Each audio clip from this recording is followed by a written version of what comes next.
Hey guys, in this video I want to go ahead and talk to you about the correlation coefficient in the line of best fit.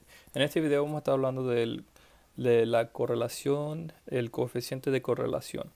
Okay, so it stems from the scatter plot. Okay, so this is a scatter plot, and then we want to go ahead and kind of analyze it. Okay, and if you notice, do you see how the dots are put together? They're kind of really close, right? And that means what we do, we draw a line of best fit, a line that kind of goes in between all the points, maybe not exact, but you can see they're all bunched up together, and then we call that a strong positive correlation.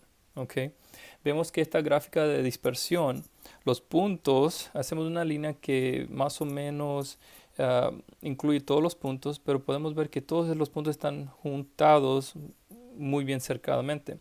Entonces quiere decir que esta correlación es fuerte y es positiva porque de izquierda a derecha va para arriba.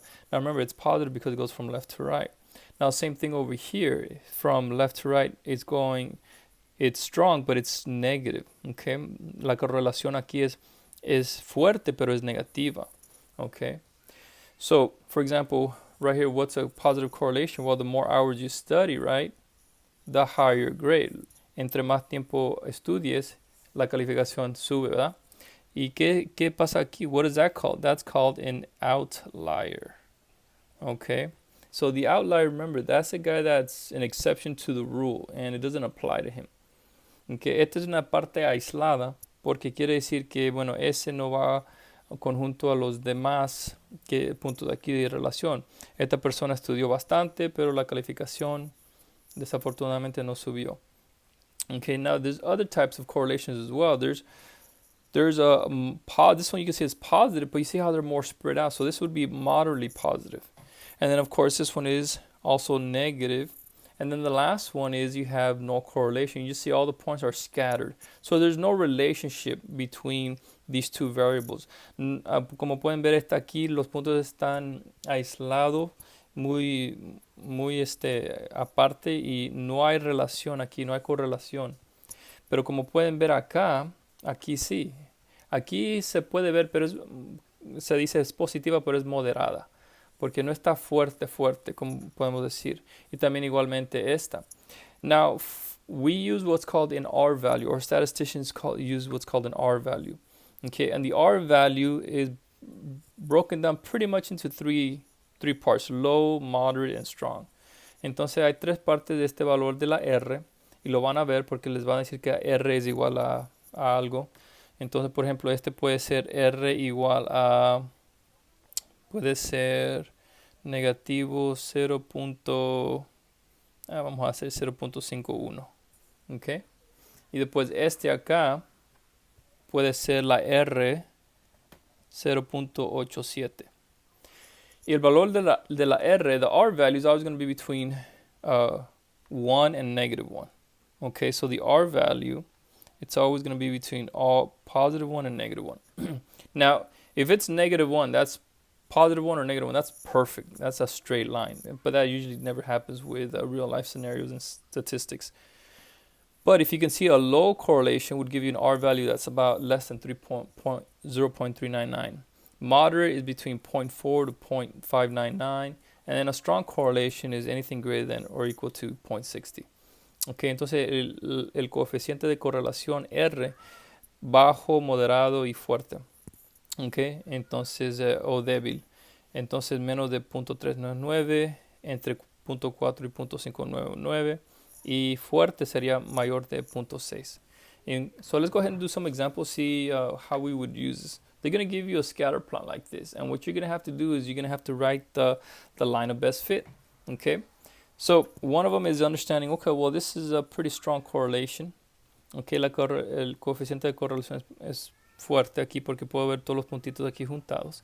But what I'm going to go ahead and do in a lot of these examples, they're going to ask me to write the equation. So I'm going to start off with y equals mx plus b.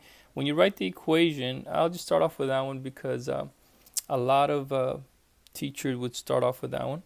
Y es igual a mx más b. Okay. And then what I see here, they're just going to give you the scatter plot. You're going to have to find, van a tener que encontrar esa línea. Ustedes lo van a tener que dibujar. And then you're just going to pick 2 points that are more or less going through that line. Van a escoger 2 puntos que puedo usar para escribir la ecuación de esta línea. So, remember, hours, your time is always the x-axis. El horario, el tiempo, siempre es independiente porque no se puede controlar. And your y value is the other value. X is always independent, and of course, time, we can't control time. And then the number of mistakes depends on how many hours you've been practicing. Okay, practicing what? Well, maybe practice guitar, piano, whatever mistakes this person is doing for their musical instrument. So now what we're going to go ahead and do is we're going to see, I picked 2 points, escogí 2 puntos, and I'm going to go ahead and use this, okay? Now, first thing I got to go ahead and do is figure out my slope. How do I figure out the slope? Well, remember, the slope is the change in the y over the change in x. El cambio de la y sobre el cambio de la x, okay? Entonces, el primer número es x, el segundo es y, okay? So I'm going to do y2 minus y1, and so which one is which? It doesn't matter. Let's say this is 1 and this is 2. So let's say that's 3 minus 10, menos 10. And then you have 7 menos 2. Okay? Now if you notice, you see how the graph is going down? So I expect the slope to be negative. Why? Because from left to right is going down. So 3 minus 10 is negative 7. And then 7 minus 2 is 5. So the slope is negative 7/5. That's my slope. Okay, there it is. Now if I want, I can go ahead and change into a decimal if you want, or it's going to be 1.4, negative 1.4. So now when I start writing my equation, cuando escribo mi ecuación, voy a escribir negative 1.4 x más b. Now all I need to do is figure out this b value. How do I do that? Well, I'm going to use one of these 2 points. Voy a usar uno de estos 2 puntos. So now let's say I'll use this guy just because just the easiest, I guess. La x es 3, negative 1.4 times 3 plus b, and then y is equal to 7. And then you can just go ahead and use a calculator. 7 is equal to negative 30, and 12 is negative 4.2 plus b. 30 and 12, yes. And so your b value is going to end up equaling 11.2. Entonces el valor de la b es 11.2. So now your equation, la ecuación es negativo 1.4x más 11.2. Okay? So then this equation, I can use it to predict more or less, you know, how many mistakes this person would make if he continued practicing like 10 hours or 14 hours, you know, a week or so forth. Okay, guys, so that's how they would use a scatter plot in order to, for a question to ask you about the line of best fit. I want to go ahead and do one more. Let's go ahead and do one more. Vamos a hacer una más. Okay. So here, I want to do this one because it has years. Estos tienen años. So if you notice, same thing. They gave us a scatter plot. This guy is an outlier. Este es un punto aislado. Y está bien. Pero entonces eso no lo vamos a hacer. But I will say this. You see how this is an outlier? The outlier is going to affect this line. So because the outlier is over here, it's like if it pulls the line this way.